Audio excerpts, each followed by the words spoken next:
Good morning, students. Welcome to ESL classes. Today in this video, I will teach you how to frame questions in English language.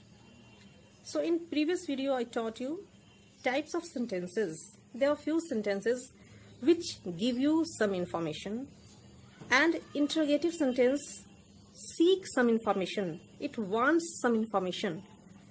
So basically, we all know that there are two types of questions. First, in which we seek objective answers. For example, have you eaten food? If the second persons give the answer as yes and no, the both will be a complete answer. And second, in which we seek thorough information or detailed information. For example, what have you eaten? As the answer of this question, the second person will give a complete information. For example, he will say, I have eaten idli and chutney. Then this will be a complete answer. So today I will teach you how to use question words and auxiliaries while framing questions. And today I will also teach you 3 more patterns of framing questions, which is quite different. And I think that no YouTubers have ever described this on YouTube. So watch this video till end and follow me after a short intro. Do you want to learn English? Subscribe to ESL classes. तो चलिए हम उन questions को पहले देखते हैं जिनका हम आंसर यस और नो चाहते हैं. ठीक है, और मैं कुछ सेंटेंस बोलती हूँ, आप ध्यान से सुनिए. क्या तुमने अपना काम कर लिया? क्या वह बाजार चला गया? क्या तुम मेरा मोबाइल ठीक कर सकते हो? क्या हमें वहां जाना चाहिए? अब हम इन सारे सेंटेंस में देखते हैं कि सारा सेंटेंस स्टार्ट हुआ है क्या से. जब सेंटेंस क्या से स्टार्ट हो, सबसे फर्स्ट में जब वर्ड क्या आए, तो सिंपली इसका मतलब ये होता है कि हम आंसर यस और नो में चाहते हैं. और ऐसे सेंटेंस जो क्या से बिगिन होते हैं, उसमें हम ऑक्सिलियरी वर्ब या मॉडल वर्ब का सबसे पहले यूज कर देते हैं. बस आपको सिर्फ इतना सीख लेना है कि सबसे पहले जिसमें क्या लगा हो, उसमें हम ऑक्सिलियरी वर्ब का यूज करते हैं. फॉर एग्जाम्पल, क्या तुमने अपना काम कर लिया है? चूंकि ये परफेक्ट टेंस में है, तो हम बोलेंगे have you done your work. क्या वह बाजार चला गया है? Has he gone to the market. क्या तुम मेरा मोबाइल बना सकते हो? यहां हम सकना बोल रहे हैं, तो हम मॉडल वर्ब लगाएंगे. Can you repair my mobile? क्या हमें वहां जाना चाहिए? Should we go there? तो इस ऐसे सेंटेंस में क्या पता चलता है कि सबसे पहले हम ऑक्सिलियरी वर्ब का यूज करते हैं. वो हैज हो सकता है, हैव हो सकता है, कैन हो सकता है, शुड हो सकता है. ऑक्सिलियरी वर्ब के बाद या फिर मॉडल वर्ब के बाद तुरंत हम सब्जेक्ट लगाएंगे और उसके बाद हमारा मेन वर्ब आएगा, लाइक प्ले, डू, गिव. ठीक है. अब जो सेकेंड टाइप ऑफ क्वेश्चन है, जिसमें हम आंसर कंप्लीट एक्सपेक्ट करते हैं, और ये बिगिन होते हैं क्वेश्चन वर्ड से.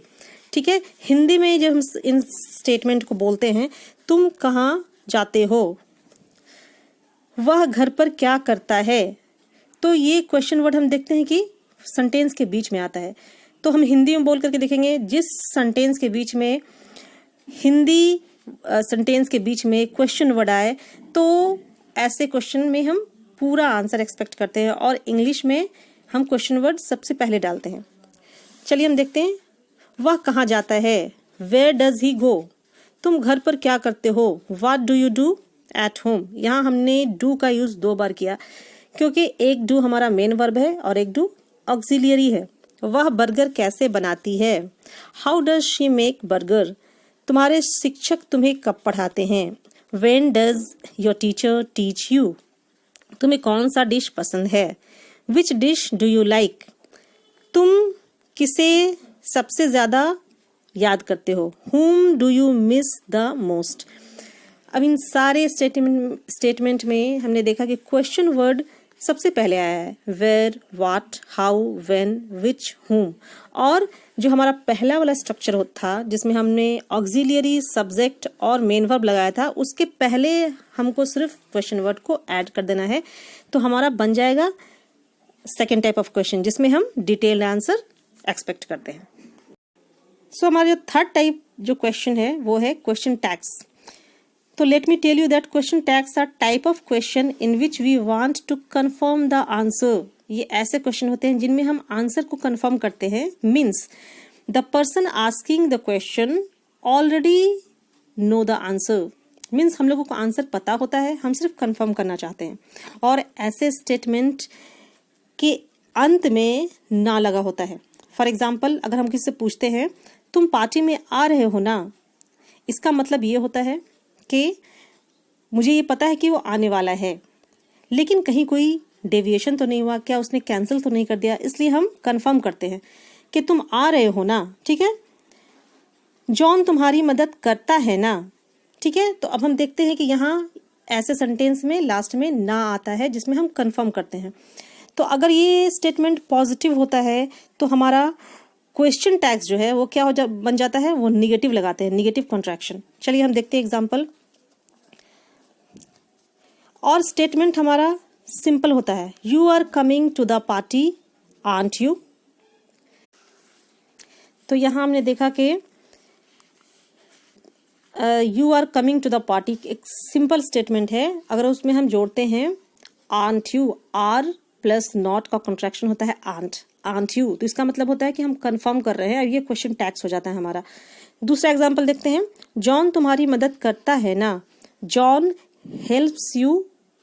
अब हमको लगाना है मदद करता है ना, ना लगाना है तो क्या करेंगे हम, सिंपल हम कॉन्ट्रैक्शन लगाएंगे, डजंट ही, डजंट ही। तो सिंपली हम देखते हैं कि जब स्टेटमेंट हमारा पॉजिटिव होता है तो हम निगेटिव क्वेश्चन टैग्स का यूज करते हैं, और अगर स्टेटमेंट हमारा नेगेटिव हो तो हम पॉजिटिव का यूज करते हैं, मीन्स पॉजिटिव क्वेश्चन टैग का यूज करते हैं। एग्जाम्पल देखते हैं, तुम पार्टी में नहीं आ रहे हो ना, you are not coming to the party.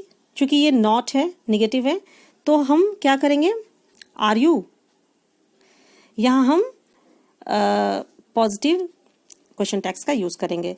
John तुम्हारी मदद नहीं करता है ना, अब ये भी निगेटिव है, तो इसमें हम क्या करेंगे, John doesn't help you, does he. तो इस तरह से हम देखते हैं कि ऐसे क्वेश्चन टैग्स मदद करते हैं हमारी कंफर्मेशन लेने में। The fourth type of question is embedded question.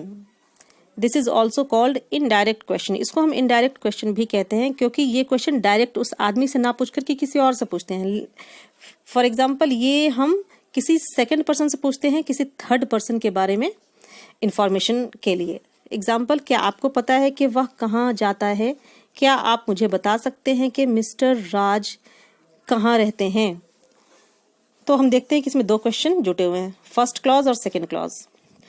इसको बनाने का तरीका बिल्कुल वैसा है जैसे मैंने पहले बताया कि क्या से बिगिन होने वाले जो क्वेश्चन वर्ड्स हैं उसमें हम ऑक्सिलियरी वर्ब का यूज करते हैं, लेकिन जो सेकंड क्लॉज है उसमें थोड़ा सा चेंजेस होता है। फॉर एग्जाम्पल, क्या आपको पता है कि वह कहाँ जाता है? Do you know that where he goes?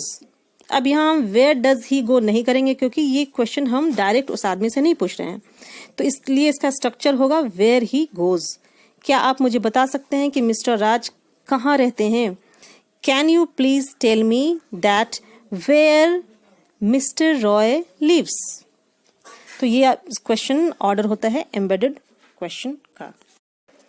और हमारा जो फिफ्थ टाइप का जो क्वेश्चन है वो rhetoric question, in which we don't expect answer but simply we want to persuade someone. Simply हम किसी को परसुएड करने के लिए, कन्विंस करने के लिए इसका यूज करते हैं। हमको आंसर जानना नहीं होता है, ठीक है। इसका यूज राइटर्स करते हैं अपने राइटिंग में, रीडर्स को कन्विंस करने के लिए, ठीक है। और हम लोग भी इसका यूज अपने लाइफ में करते हैं। चलिए हम देखते हैं कुछ एग्जाम्पल। ये दुनिया कहाँ जा रही है? Where is the world heading towards? आज के इंसान को क्या हो गया है? What is wrong with the man of today? इंसानियत कहाँ है? Where is the humanity? इसका आंसर हमको नहीं चाहिए, ये हम अपनी फिलॉसफी को बताते हैं किसी को और किसी को कन्विंस करते हैं कि आज का वर्ल्ड बहुत ख़राब हो गया है। ऐसे अपने लाइफ में भी इसका हम यूज़ करते हैं। क्या पापा अपने वादे को भूल गए हैं? Has father forgotten his promise? क्या तुम्हें समझ नहीं आती कि मैं कितनी बिजी हूँ? Don't you understand how busy am I?